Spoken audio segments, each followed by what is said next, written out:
சரி, சோஷியல் மீடியாவில் நியூஸ் வருது இல்லையா, வர நியூஸ் எல்லாம் அது எல்லாமே உண்மைன்னு நீங்கள் நம்புறீங்களா?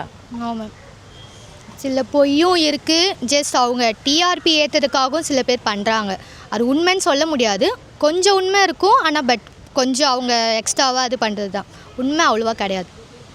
50-50 தான் மேம். பாதி உண்மை இருக்குது, பாதி பொய் இருக்குது. சோஷியல் மீடியா எல்லாமே உண்மைன்னு நினைக்கிறேன். உண்மை இல்லை, பாதி தான் உண்மை, பாதி பொய். இப்போ இப்போ வந்து டிவிக்கு பற்றி நிறைய சொல்கிறாங்க, அதெல்லாம் சுத்தமாக போய் நான் நம்பவே மாட்டேன். இப்போ நான் ஒரு ரீல்ஸ் பார்த்து நான் ஒரு எக்ஸைட்மெண்ட் ஆகிறேன், இப்படியா அப்படின்ட்டு. நான் இப்போ ஒருத்தர் என் ஃப்ரெண்டுக்கிட்ட போய் அப்படி ஆச்சுன்னு சொல்லுவேன்.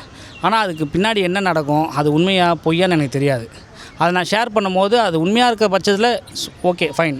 ஆனால் அது உண்மையாக இல்லை, அது வந்து ஒரு ஃபேக்காக ஒரு இது க்ரியேட் பண்ணியிருக்கான் அப்படின்னும் போது அது போய் கன்வே ஆகிற விதம், அதில் இருக்கிறவங்களோட அவங்களோட லைஃப் இருக்குது.